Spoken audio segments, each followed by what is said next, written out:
Yo, pick up next. Mishini mikuru, Pick up Lena. Kirima heavy chuti, Fruitman, simple magician, Papa Lily Kili. magic.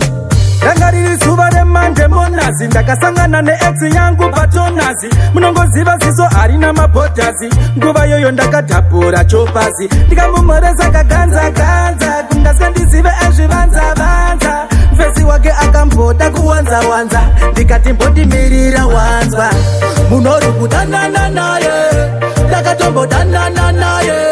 usandifairire kana muri mese nekuti pari ndinoziva zvese Munori kudanana naye, ndakatombodanana naye.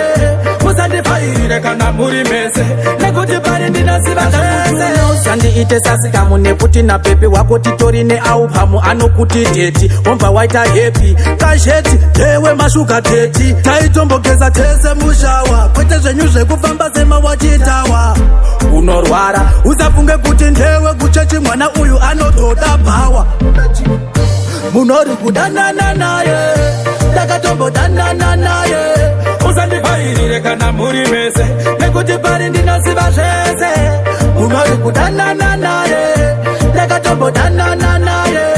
usandifairire kana muri mese nekuti pari ndinoziva zvese rangariri zuva remanje monazi ndakasangana neex yangu patonazi munongoziva ziso harina mabhodhazi nguva yoyo ndakadhabhura chopazi ndikamumhoresa kaganza kungasandizive ezvivanza mfesi wake akamboda kuwanza ndikati mbondimirira wanzwa Munori kudanana naye, ndakatombodanana naye.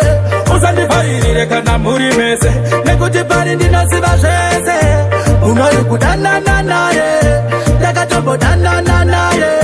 usandifairire kana muri mese nekuti pari ndinoziva zvese sandiite sasikamu nekuti napepe wako titori neaupamu anokuti deti womva waita happy Kasheti dewe mashuga deti, taitombogeza tese mushawa, kwete zvenyu zvekufamba sema wachitawa.